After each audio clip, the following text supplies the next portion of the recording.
Hey everyone, you're listening to the Fierce Feminine Podcast. I'm your host, Melissa Harrison from melissacatherineharrison.com. In the near decade I've been coaching powerful women, I found one of the biggest problems we face is not trusting our intuition and acting on it enough, not trusting ourselves enough. More fulfillment, more enjoyment, and more success always follow when we trust the intuitive nudges. So what stops us, and how can we tune in more? On this show, I sit down with incredible women to discuss their take on this, examples of them following the nudges, and the strategies they take so we can all do the same and rise together. I'm so glad you're joining us. Welcome back to the Fierce Feminine Podcast. Today's guest is Jen Duncan. Jen, I am so excited to do this episode with you. Thank you so much for joining me. Thank you for having me. I appreciate it. Yay. Would you mind starting us off by sharing anything you're comfortable sharing about your personal background, your professional background? We'd love to hear anything. Sure. So my name is Jen Duncan. I'm 48 years old, been a Michigander my whole life, just west of Detroit. Married my high school sweetheart of 24 years now, and we have one daughter, Chloe, who has special needs. She's 21 years old now, so we have full guardianship of her. So some of the things I like doing, I love cooking because I love eating.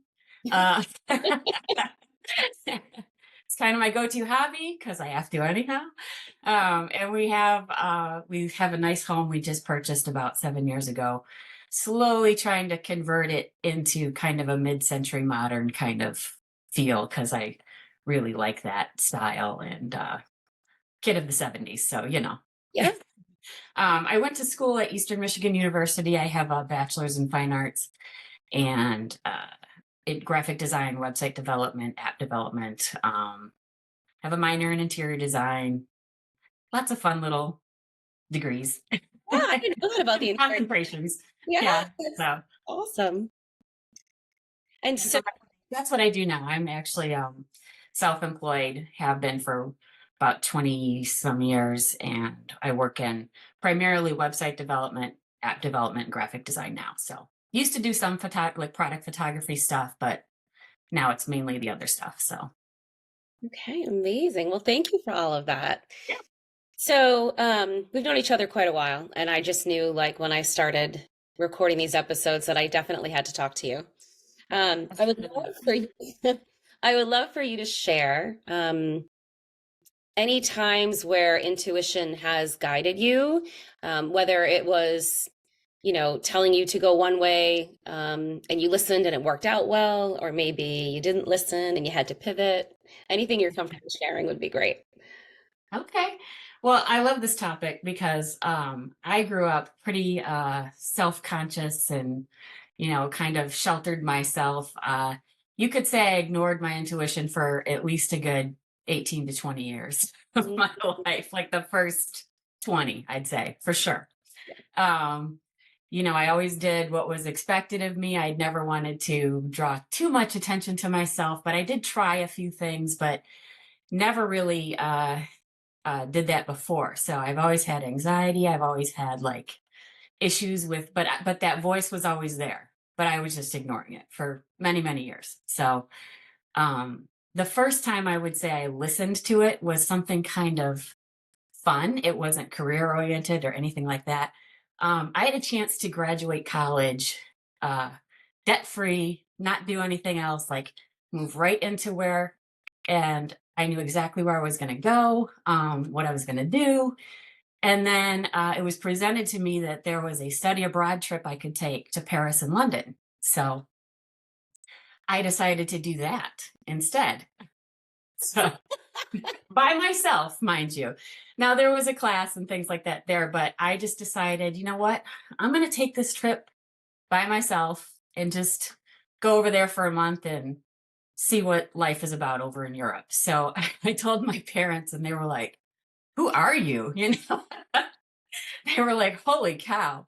Well, we get over there. It's a wonderful trip. Got some credit in art history and drawing and life drawing and all that fun stuff. It was, I would say, a pivotal moment for me. It showed me that I could go outside my comfort zone. And it was something I'd always wanted to do. And I knew that this was my chance. It was like that voice was telling me, like, you could do this now or possibly never have the chance to do it again. Yeah. And I went, it was great.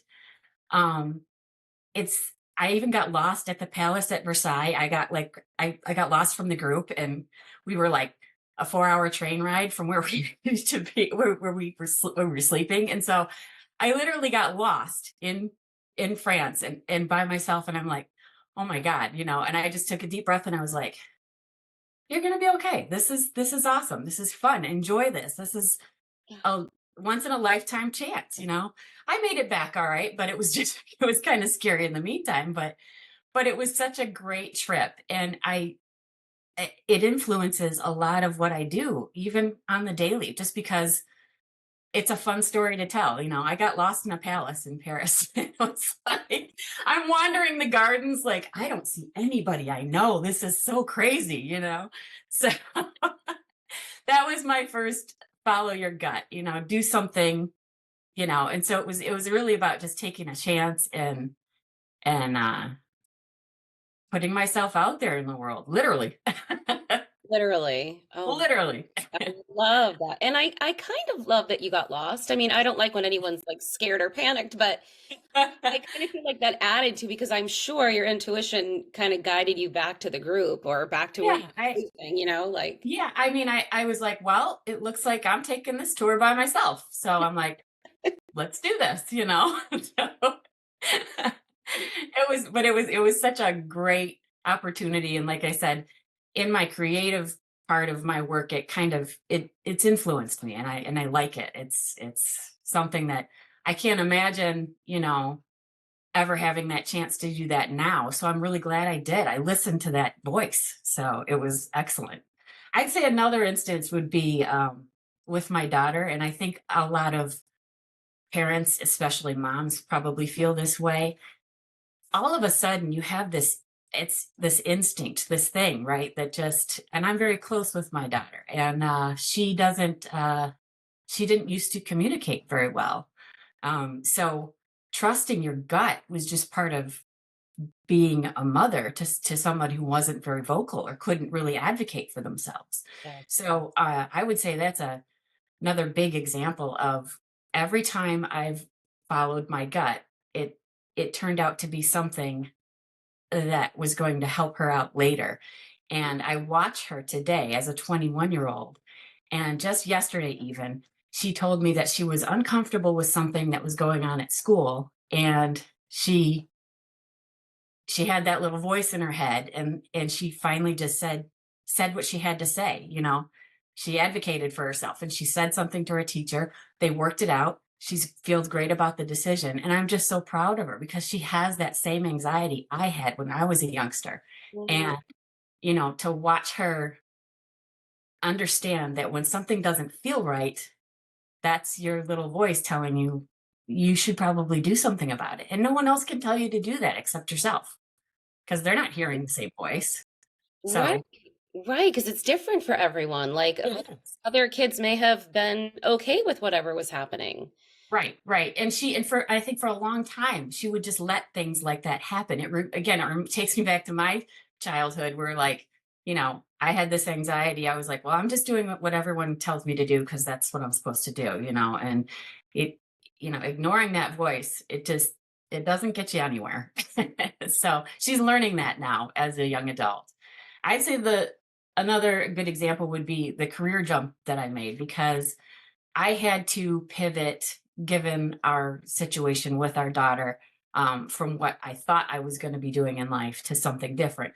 The path itself is the same, but like I was doing what I wanted to do, but I knew that uh, I needed to work under my rules, under my circumstances, and there aren't too many employers that understand that. So Yeah. I when my daughter was very young, I of course talked to my husband about it and everything. He's just, 100% support on anything that I decide to do. I mean, he's like, "Hey, if it doesn't feel right, don't do it, do what you got to do in life. And I in order to take care of my daughter, I needed to go from working for other people to working for myself. And the first thing I did was I bought all the equipment and set up a home office, and I just jumped in like immediately. And it was like that voice had been nagging me for a while. I'd say for at least a good 5 years before I actually listened to it.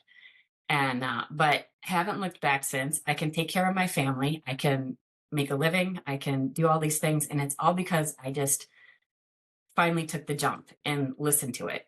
And so honestly, I think those are the best scenarios I can give you as far as listening to your intuition and following through and seeing it pan out, um, and manifest. It's like all of a sudden you just created this thing, and it's a wonderful feeling to be successful after you finally follow that gut feeling. Yes, I love that you said that you finally listened and that it won't be quiet because it's so true. It's not going to let up until you listen. Exactly. There's always going to be yeah, either louder or more. And have found too that like if you're not listening, there are going to be things in your outer world that are going to keep popping up, either blocks in certain ways or just bigger signs or whatever until you finally pay attention. Absolutely. And no matter what it is you're contemplating, I've just found that if you listen, if you because I'm very methodical in how I think and plan, and very like I'm creative, but I'm also very type A. Like I need to have, I'm very schedule oriented, all that stuff. So when that voice comes in and tries to like disrupt my order, it irritates me. But Say, I'm not, I'm exactly the same. That's why. I no, I don't like you. No. So, because I'm like, oh, but I pride myself now on that ability to pivot and to shift in a different direction. It's like, oh, you're gonna throw a wrench in my plans? Okay, then I'll go this way and let's see what happens. But honestly, ignoring it, like you said, things just keep cropping up and telling you, like, you probably should have done the thing that you were, thinking about before and you didn't. And so here we are again. And, so it's honestly, you have to face it head on and go, all right, I'm going to do this. I'm going to follow my gut. Yes. So I'm curious where you feel intuition in your body. Like you're clearly very in tune with that guidance that you have. What does it feel like in your body for you? Well, I kept saying little voice. I think now that I've followed my intuition on a few occasions and it's really panned out, she's no longer a little voice. Now she's just this loud, like in your face. And maybe she's getting older because I'm getting older, and it's the same person. It's essentially just you, but without that inside voice, or that, Yes.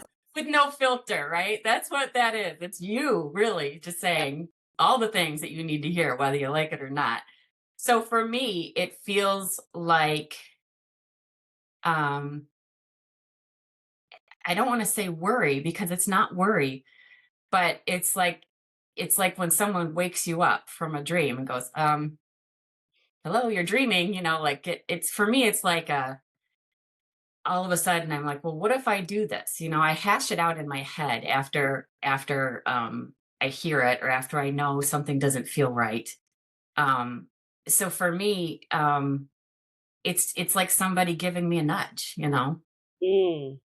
It's like that best friend that is not afraid to say things to you that may not be the one things you want to hear, but yeah, you know what I mean? No. We have those people in our lives, and it's good to have those people in your lives, but Yeah. no one knows you like this subconscious voice, like this thing, this presence. It's you, and it knows you better than anyone else. So I feel like you have to listen, and you have to do sometimes difficult things, you know, like I said, outside your comfort zone, being like, okay, well, I got to do this now, and I think that's what makes people apprehensive sometimes, is they have to move in a way or shift in a way that they're not used to. Yeah, intuition is very good at catapulting people out of their comfort zone. It's not even like a push sometimes. It's just like right off the cliff. Off you go. Exactly. Yeah, so for me, it's more of a, like, I sit back and think about it for a bit, and if I find myself thinking about it more than just a few times, it's like, it might be time to act, right? Right. It's Right.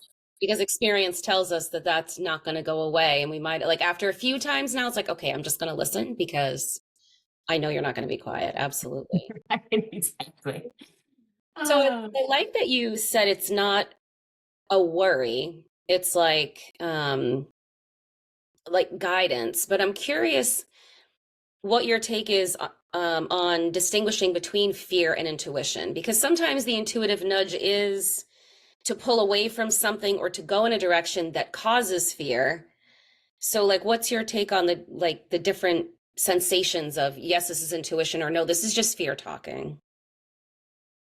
Um, well, the most comfortable feeling is the feeling of being safe. And you feel safe when things are, all the same, usually, even if it's not the best scenario for you. So I think that um, for me, it's it's less of a worry because my thought is you're being pushed in this direction for a reason. And if it doesn't pan out, what's the worst thing that can happen? You go back to the other thing, but now that thing's not in your head, right? It's not nagging at you anymore and it's not telling you stuff. I think sometimes we get pushed in directions because we need to understand that that's not where we're supposed to go, you know? Um, so I think it can work in a couple of different ways, but you take those successful times and you roll with it, and you take those other times and you learn from it. So I think it's never a bad thing like a worry. With worry, it's almost like you don't have a resolution. And with following your intuition, you will come to some conclusion. So Yes. that it's that comfort of now I know, now I know where I need to be. I love that delineation because I think oftentimes we can assume, like, especially when we look back and go, I should have followed my gut because this thing didn't work out well. We just assume, like, well, if I follow my intuition, everything's going to be roses and rainbows and unicorns. And like you said, no, a lot of times it's guiding you so that you can know this isn't for you. Right, right. And I think that, on a subconscious level, it is telling you that, but you're not really going to know until you give it a try. But for me, it's often, and I can't think of a specific time, but there have been times when I'm like, well, let's see if this works out, and but I've never been truly sure. And then it's like your question gets answered. You're like, okay, I can move on. I can pivot to something else, and I can evolve on to wherever it is I'm supposed to go from here. I love that. So, what are the barriers that you think women face in general in trusting their intuition, trusting themselves? Oh boy, how much time do you have? Well, there's a lot of pressure. Obviously, you have a set of goals in life, and as you get older, um, if someone wants to focus on, say, a career, then uh, others might say something like, "Oh, it's too bad she doesn't want to be a mom," or something like that. And then if you decide to be a mother and you want to do that full time, it's like, "Oh, but she doesn't have a career." And then, God forbid, if you're doing both, or if you're running your own business like you are, that you get the whispers like, "Oh, she can't really stay focused." So I think it's just, we're built for this. We can do this. We can do all these things. We can do them successfully. Um, I just think that there's a lot of uh we want the evidence before jumping or before taking that leap. But honestly, I think that you can do you can do both things. You can do just one thing, but whatever that path is, we have to stop listening to anybody who wants to criticize the path we take, because it is not up to them. Yes, It's not up to them. And I think that's the biggest hurdle, is just the outside chatter. I agree. We got to stop listening to everyone else and just like listen to ourselves. We Yeah. know what's best. Yes. That's So, I agree with you. I do think that's the biggest barrier. There's always going to be someone or a faction of people telling us that we're doing it wrong. And a lot Mhm. of times the voices in our head like to join in. Oh Like, yeah. maybe Yeah. you're right. You Well, know? they put that doubt, right? They throw that doubt into your head. And honestly, the last big example that I gave about jumping and just and in my career and just deciding to employ myself, it became real obvious that the person that I had been working with at the time, you know, he didn't he didn't think I was going to amount to much, and he wasn't afraid to tell me that. Yikes. And yeah, that's a hard one to take, isn't it? Yes. And there was one point where something was said, and I don't even know what it was. But I honestly was like, my intuition must have been absolutely triggered at that moment, because I was like, all of a sudden, I came home that day and I was like, I don't think I'm going to work for this person anymore. I think I'm going to go off on my own. I'm going to do my own thing. So, um, told my husband about it, and he was like, "Do it." He was he was all about it. He was 100% in. He's like, he's like, "You don't, you should know your self-worth here." In spite of what everyone else says, he's like, "You know what you can do and what your capabilities are. You don't need someone like that to, you know, constantly hold you back just so he can try to keep you around." So, I left.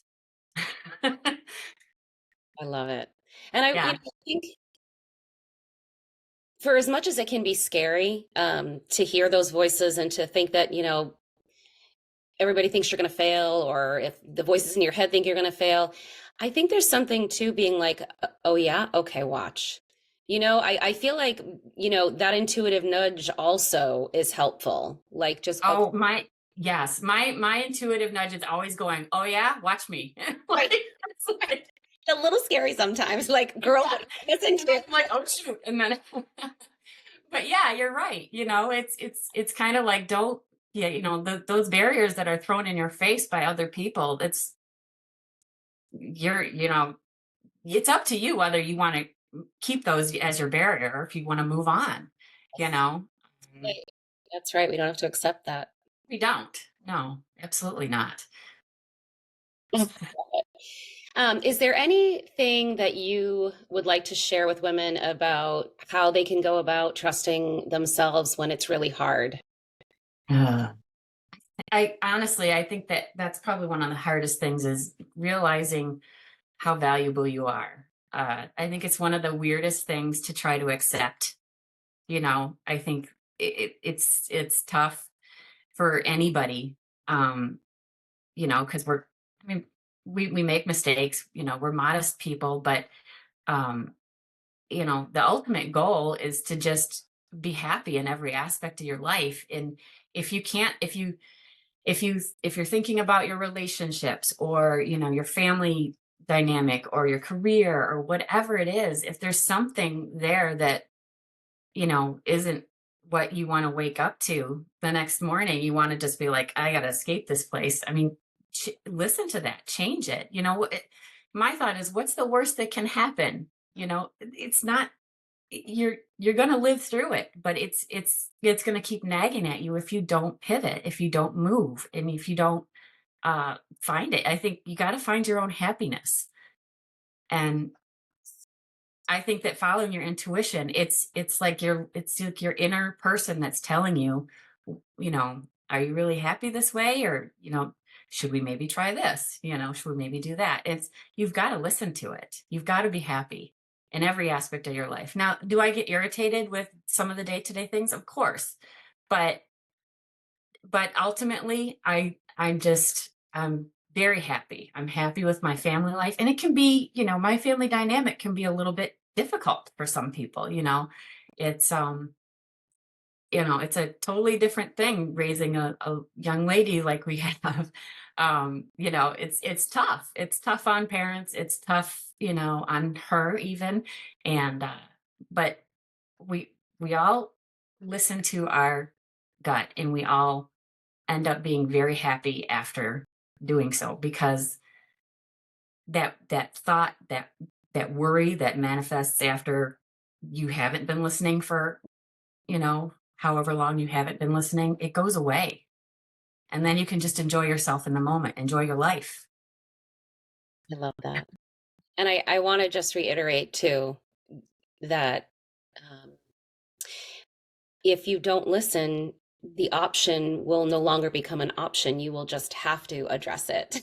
Like, Oh yeah. Eventually it stops you on the head and goes, hello. Like it's like you'll get to the point where you're happy and like you said, like you follow it, you're true to yourself and things work out. And it's almost like not listening to the intuitive nudges just delays it. So like why are we delaying it, you know? absolutely. And you don't want to delay your happiness. I mean, it's ugh. So, but yeah, I think that I found a good life. And like I said, in the beginning, it was really hard for me. And I lived with a lot of inside turmoil because I just didn't listen to what it is I wanted to do because I just was so worried about doing things that, whatever was expected of me. And it's not that I wasn't given a great childhood. I had an excellent childhood actually, but I was just so scared all the time. And it wasn't until I started listening to my intuition that things got a lot easier, and my future to me became so clear after that. Would you say that okay, I'm gonna have to edit this part because I lost my train of thought. But it was so you said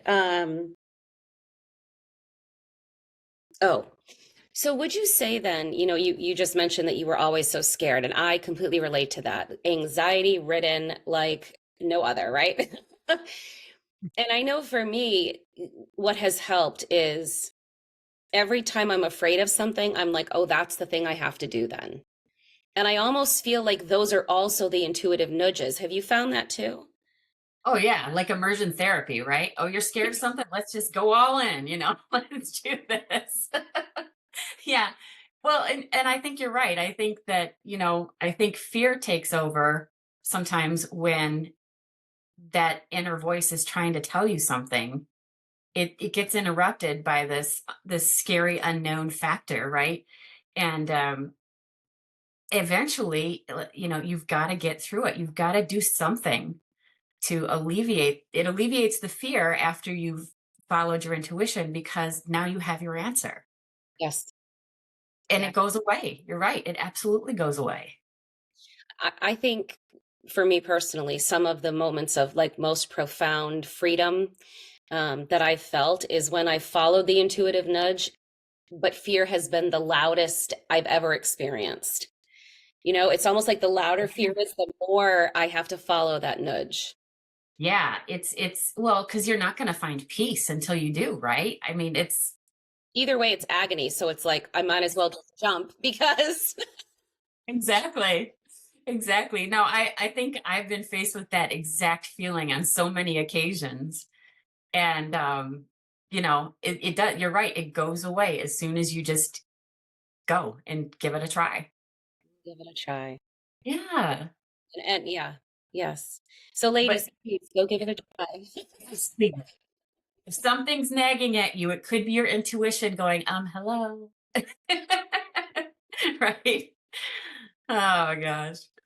Well, thank you so, so much. I'm so glad that other women get to know your wisdom because I love your insights. Thank you so much. Thank you so much. Thank you for listening. Be sure to subscribe so you don't miss any episodes. If you feel that this episode will help another woman, please share it. Until next time.